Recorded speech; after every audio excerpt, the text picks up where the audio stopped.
Tenses has 3 kinds. Tenses has 3 kinds. Tense 3 प्रकार के होते हैं। टेंस 3 प्रकार के होते हैं। पहला प्रकार होता है, जो फर्स्ट टाइप होता है टेंस का, वो कहलाता है प्रेजेंट टेंस। कौन सा कहलाता है? Present tense. Present tense. Present tense, present tense means होता है वर्तमान काल। क्या होता है?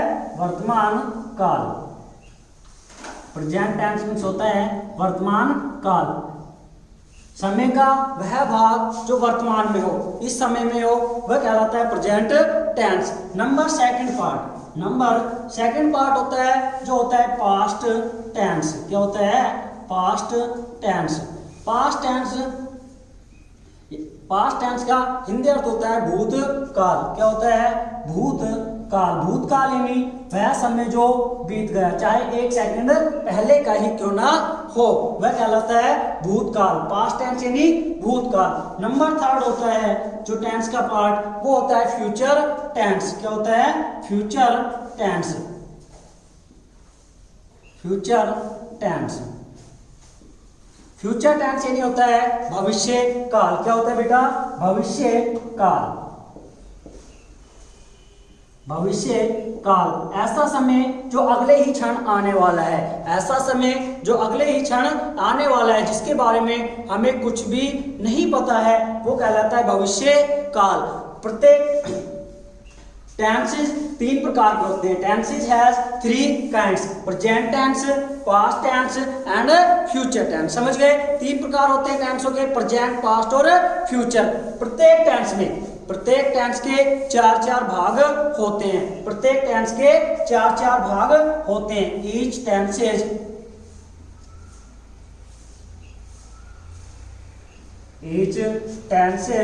Has 4 kinds. अर्थात प्रत्येक टेंस के 4 भाग होते हैं। अर्थात प्रत्येक टेंस में 4-4 भाग होते हैं। 4-4 भाग कौन से होते हैं वो मैं आपको बता देता हूं। पहला होता है सिंपल। क्या होता है? पहला सिंपल, जिसे इंडेफिनेट भी कहते हैं। नंबर सेकंड होता है कॉन्टिन्यूअस। कौन सा होता है? कॉन्टिन्यूअस। नंबर थर्ड होता है परफेक्ट। क्या होता है?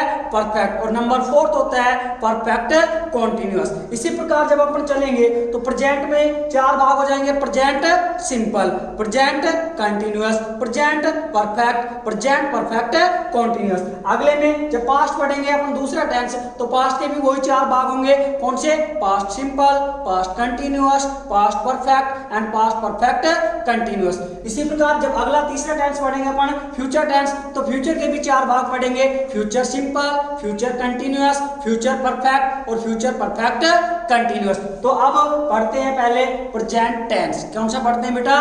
Present tense.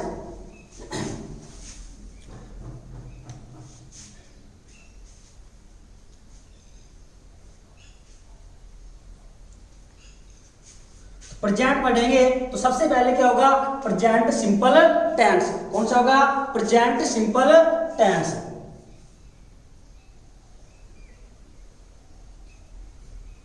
Present simple tense. Present simple tense.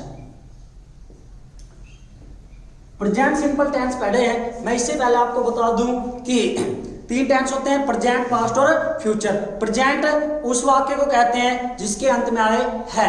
Present उस वाक्य को अंत में, जैसे बेसिकली जानना चाहे हम, तो वह वाक्य, वह हिंदी वाक्य जिसके अंत में है आ जाए, वो कहलाता है प्रेजेंट टेंस। ऐसा वाक्य जिसके अंत में था, थे, थी, या, ये, ई, आ, ए, ई, इनमें से कोई सा भी आ जाए तो वो कहलाता है पास्ट टेंस। कौन सा कहलाता है? Past tense. और जिस वाक्य के अंत में गा गे गी आ जाए वो कहलाता है फ्यूचर टेंस। क्या कहलाता है? Future tense. तो अपन पढ़ते हैं पहले present simple tense. Present simple tense, देखिए प्रेजेंट की पहचान तो बता दी क्या है, लेकिन सिंपल की पहचान होती है बेटा ता ते ती। क्या होता है? ता ते ती। यदि ता ते ती के साथ में आ जाए तो वो क्या बन जाएगा? Present simple. यदि ता ते ती के साथ में था थे थी आ जाए तो क्या हो जाएगा? Past simple.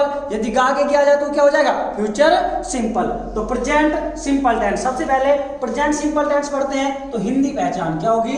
हिंदी पहचान। हिंदी पहचान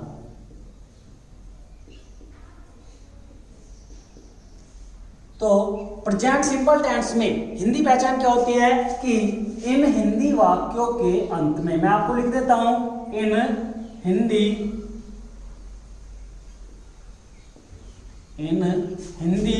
वाक्यों के, इन हिंदी वाक्यों के अंत में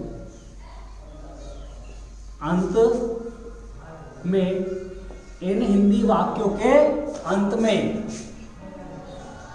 ता है, ती है, ता है, ती है, ता हूं, ते हैं आदि शब्द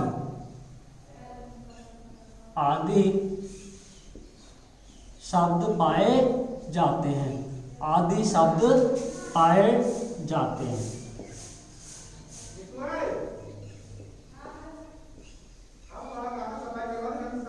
आदि शब्द पाए जाते हैं। देखिए प्रेजेंट सिंपल टेंस इन हिंदी वाक्यों के अंत में, यानी हिंदी का वाक्य लिखा हो, हिंदी का सेंटेंस लिखा हो, उसके अंत में आपको क्या मिलेगा? या तो ता है, या ती है, या ता हूं, या ते है। तो वो कौन सा टेंस मान लेंगे अपन? Present simple tense. कौन सा मानेंगे? Present simple tense. बात समझ में आ रही है? अब बात करते हैं इंग्लिश पहचान, English ID.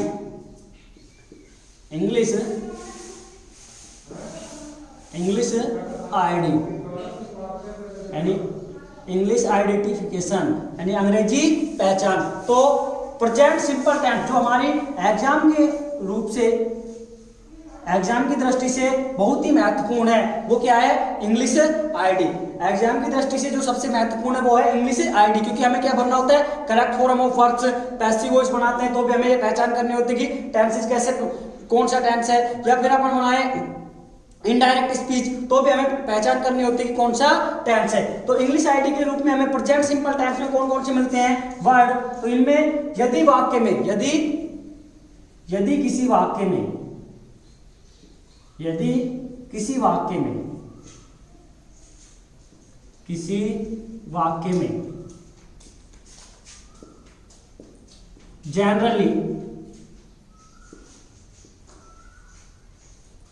Generally, usually, often, seldom,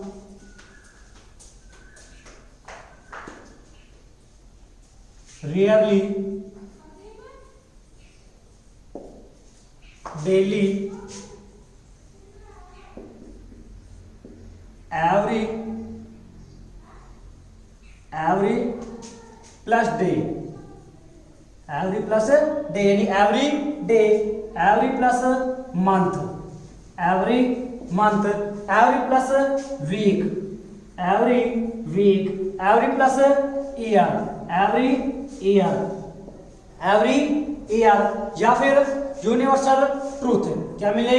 universal truth. Universal truth का मतलब होता है शाश्वत सत्य। यूनिवर्सल ट्रूथ यानी शाश्वत सत्य, यानी कि जिसको बदला नहीं जा सकता है, जिसको चेंज नहीं कर सकते हैं, वो होता है यूनिवर्सल ट्रूथ। जैसे कि सूर्य हमेशा पूर्व दिशा से ही उगता है तो वो क्या है? यूनिवर्सल ट्रूथ है। जैसे पृथ्वी अपनी धुरी पर घूमती है तो वो क्या है, शाश्वत सत्य है, ये होता है यूनिवर्सल ट्रूथ। या फिर ऑन संडे मंडे आए, क्या है, ऑन संडे यानी किसी भी डे का नाम, संडे, मंडे, ट्यूसडे, है ना, इस प्रकार का है तो वो होता है प्रेजेंट सिंपल टेंस की पहचान। इंग्लिश आईडी तो वहां प्रेजेंट सिंपल टेंस होता है। क्या होता है, प्रेजेंट सिंपल टेंस होता है, प्रेजेंट सिंपल टेंस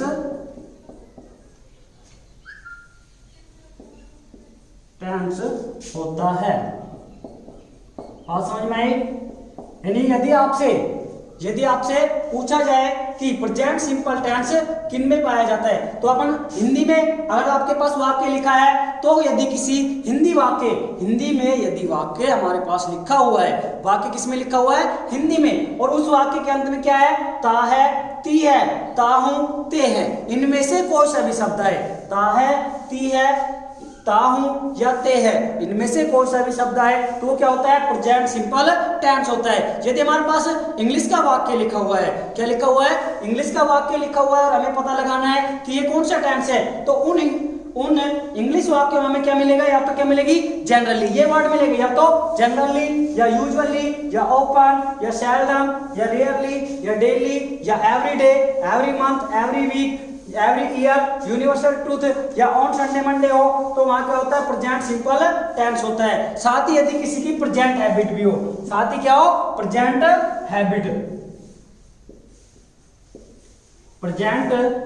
हो तो उसको भी किससे दर्शाते हैं, प्रेजेंट सिंपल टेंस में दर्शाते हैं। ठीक है, बात समझ में आई, प्रेजेंट सिंपल टेंस। अब प्रेजेंट सिंपल टेंस में 4 प्रकार से सेंटेंसेस बनाए जाते हैं, टेंसेस नहीं, सेंटेंसेस। सेंटेंस का अर्थ होता है वाक्य, प्रेजेंट सिंपल में, प्रेजेंट कंटीन्यूअस में, प्रेजेंट परफेक्ट में और प्रेजेंट परफेक्ट कंटीन्यूअस में। चाहे पास्ट सिंपल हो, पास्ट कंटीन्यूअस हो, चाहे पास्ट परफेक्ट हो, चाहे पास्ट परफेक्ट कंटीन्यूअस हो, यानी प्रत्येक टेंस के प्रत्येक भाग में 4 प्रकार से सेंटेंसेस बनाए जाते हैं। प्रत्येक टेंस के प्रत्येक भाग में 4 प्रकार से सेंटेंसेस बनाए जाते हैं। पहला सेंटेंस होता है वो होता है अफर्मेटिव, यानी जिसको पॉजिटिव भी कह सकते हैं, सकारात्मक वाक्य। दूसरा होता है नेगेटिव, जिसको कहते हैं अपन नकारात्मक वाक्य। तीसरा होता है इंटेरोगेटिव, यानी प्रश्नवाचक वाक्य। और चौथा टाइप होता है वो होता है इंटेरोगेटिव नेगेटिव, प्रश्नवाचक नकारात्मक वाक्य। तो अपन पढ़ते हैं present simple tense. Present simple tense Hindi पहचान लिख ली आपने, इंग्लिश पहचान लिख ली। आगे बढ़ते हैं बच्चों, प्रेजेंट सिंपल टेंस है, इसमें हेल्पिंग वर्ब कौन सी लगती है और मैन वर्ब कौन सी लगती है।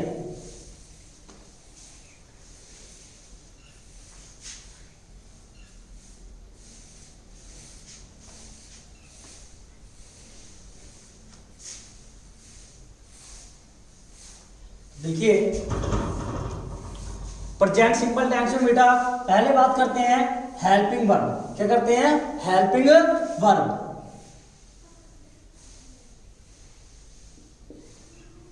हेल्पिंग वर्ब का मतलब होता है बेटा सहायक क्रिया। क्या होता है, सहायक क्रिया।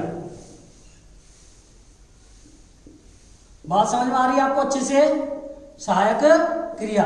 हेल्पिंग वर्ब का अर्थ क्या होता है, सहायक क्रिया। सहायक क्रिया प्रेजेंट सिंपल टेंस में जो लगती है वो लगती है डू या डज। क्या लगती है भाई, डू या डज, डू या डज। और प्रेजेंट सिंपल टेंस में जो मेन वर्ब होती है, मेन वर्ब यानी होता है मुख्य क्रिया। समझ में आ रही है बात, मेन वर्ब यानी होता है मुख्य क्रिया। मुख्य क्रिया के रूप में प्रेजेंट सिंपल टेंस में वर्ब की फर्स्ट फॉर्म का प्रयोग किया जाता है। कौन सी फॉर्म, मेन वर्ब की फर्स्ट फॉर्म, वर्ब की फर्स्ट फॉर्म। बात समझ में आई। हेल्पिंग वर्ब कौन सी लगती है, डू या डज, और मेन वर्ब कौन सी लगती है, वर्ब की फर्स्ट फॉर्म। लेकिन ध्यान रखना, मैंने आपको बताया 4 प्रकार से सेंटेंसेस बनाए जाते हैं, 4 प्रकार से सेंटेंसेस बनाए जाते हैं। तो प्रेजेंट सिंपल का जो पॉजिटिव सेंटेंस होता है, सकारात्मक वाक्य होता है, उसमें हेल्पिंग वर्ब डू या डज नहीं लगती है। क्या लगता है? या तो वर्ब की फर्स्ट फॉर्म लगती है या वर्ब की फर्स्ट फॉर्म प्लस एस या ईएस लगता है। तो सबसे पहले अपन पढ़ते हैं positive sentence. Positive sentence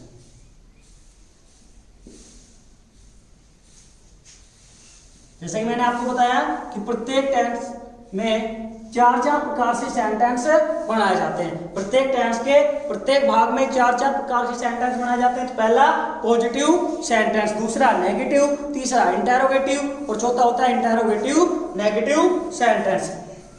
positive sentence का अर्थ होता है सकारात्मक वाक्य। क्या होता है? सकारात्मक वाक्य। क्या होता है? सकारात्मक वाक्य। देखिए सकारात्मक वाक्य किसका है? प्रेजेंट सिंपल का। प्रेजेंट सिंपल का ही सकारात्मक वाक्य। तो सबसे पहले आपको जरूरत पड़ेगी किसको? फॉर्मूला की। फॉर्मूला, फॉर्मूला यानी सूत्र। फॉर्मूला यानी क्या होता है? सूत्र। जैसे अपन मैथ में सूत्र पढ़ते हैं उसी प्रकार इंग्लिश में टेंसेज में क्या होता है? सूत्र। तो सबसे पहले सब्जेक्ट। क्या लिखते हैं? सब्जेक्ट। सब्जेक्ट का अर्थ होता है कर्ता। क्या होता है? कर्ता। सब्जेक्ट के रूप में हमें क्या मिलेगा? सब्जेक्ट के रूप में हमें किसी भी वाक्य में या तो कोई क्या मिलेगा? प्रोनाउन। क्या मिलेगा बेटा? या तो कोई प्रोनाउन या कोई नाउन, उसी को सब्जेक्ट कहेंगे। Pronoun I, we, you, they, he, she, it, या नाउन मिलेगा कोई किसी का नाम। नाम किसी भी वस्तु का, किसी भी स्थान का या किसी भी प्राणी का, तो उसे क्या मान लेंगे अपन? सब्जेक्ट। इसके बाद में अपन में पॉजिटिव सेंटेंस पढ़ रहे हैं अपन प्रेजेंट सिंपल का। प्रेजेंट सिंपल क्या पढ़ रहे हैं? Positive sentence. तो सबसे पहले सब्जेक्ट। इसके बाद मैंने आपको बताया पॉजिटिव सेंटेंस में डू या डज नहीं लगता है। प्रेजेंट सिंपल टेंस में हेल्पिंग वर्ब डू डज लगती है, लेकिन प्रेजेंट सिंपल के ही पॉजिटिव सेंटेंस में डू या डज नहीं लगता है। बाकी तीनों में लगता है लेकिन पॉजिटिव में नहीं लगता है। तो क्या करते हैं? सब्जेक्ट प्लस वर्ब की फर्स्ट फॉर्म। क्या लगाते हैं? सब्जेक्ट प्लस वर्ब की फर्स्ट फॉर्म प्लस एस या ईएस। वर्ब यानी क्रिया और एस या ईएस। एस या ईएस का किस प्रकार प्रयोग होगा आगे मैं आपको बताऊंगा। सब्जेक्ट प्लस वर्ब की फर्स्ट फॉर्म प्लस एस या es plus object. Plus object यानी कर्म और लास्ट में कॉम्प्लीमेंट। कॉम्प्लीमेंट और उसके बाद में फुल स्टॉप। यह होता है फॉर्मूला। प्रेजेंट सिंपल के पॉजिटिव सेंटेंस का फॉर्मूला। सबसे पहले सब्जेक्ट लिखेंगे, फिर वर्ब की फर्स्ट फॉर्म लिखेंगे, इसके बाद एस या ईएस लगाएंगे, फिर ऑब्जेक्ट प्लस कॉम्प्लीमेंट। ध्यान रखना वर्ब की फर्स्ट फॉर्म और एस या ईएस भी तभी प्रयोग होगा यदि हमारे पास सब्जेक्ट के रूप में सब्जेक्ट के रूप में सिंगुलर करता है। सिंगुलर सब्जेक्ट है, यानी यदि हमारे पास सब्जेक्ट के रूप में ही, सी, इट या एक नाम आए तो वर्ब की फर्स्ट फॉर्म में एस या ईएस लगाते हैं, अन्यथा केवल वर्ब की फर्स्ट फॉर्म ही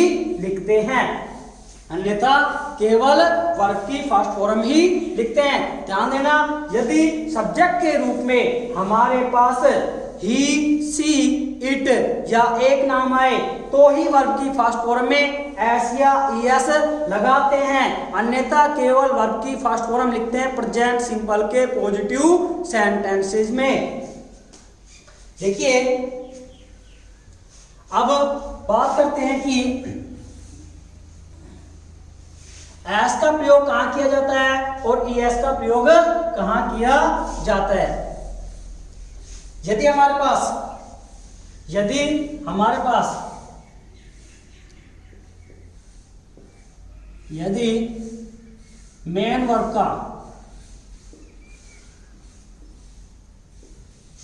मेन वर्ब का अंतिम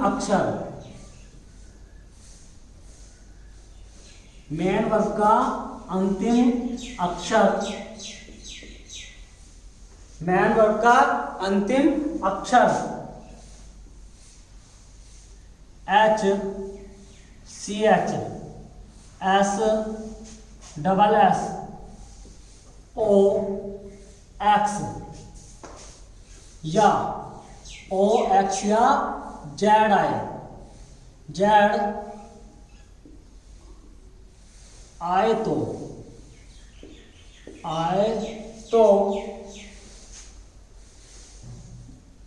मैन वर्ब के पीछे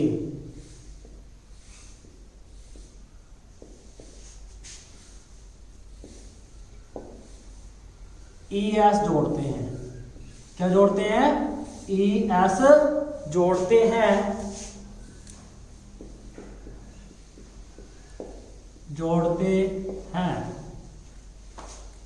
अन्यथा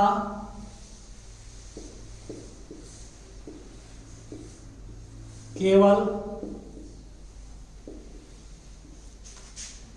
एस जोड़ते हैं। अन्यथा केवल एस जोड़ते हैं। बात समझ में आ रही है अच्छे से? अब बात कर रहा था मैं आपको, यदि हमारे पास सब्जेक्ट के रूप में प्लूरल सब्जेक्ट है, प्लूरल सब्जेक्ट क्या होता है? आई, वी, यू, दे या एक से अधिक नाम। आई, वी, यू, दे या एक से अधिक नाम। तो क्या करेंगे? केवल मैन वर्ब की फर्स्ट फॉर्म लगाएंगे, एस या ईएस नहीं जोड़ेंगे। मैन वर्ब की क्या लगाएंगे? केवल फर्स्ट फॉर्म। तो इसको मैं नोट करवा देता हूं, आप नोट डाल के लिख लेना। नोट, यदि सब्जेक्ट के रूप में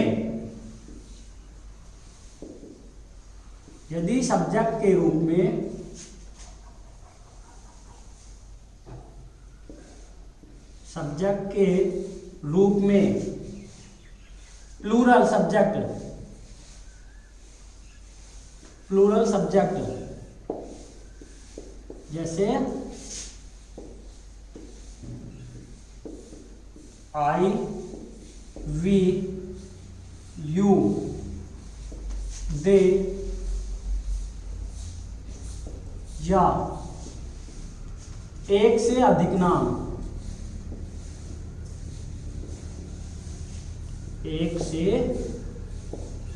नाम,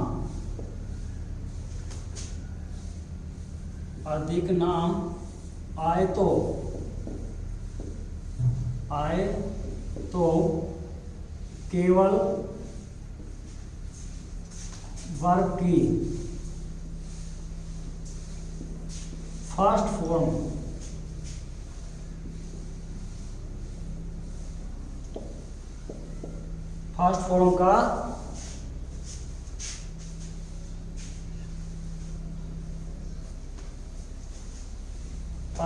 का प्रयोग करते हैं,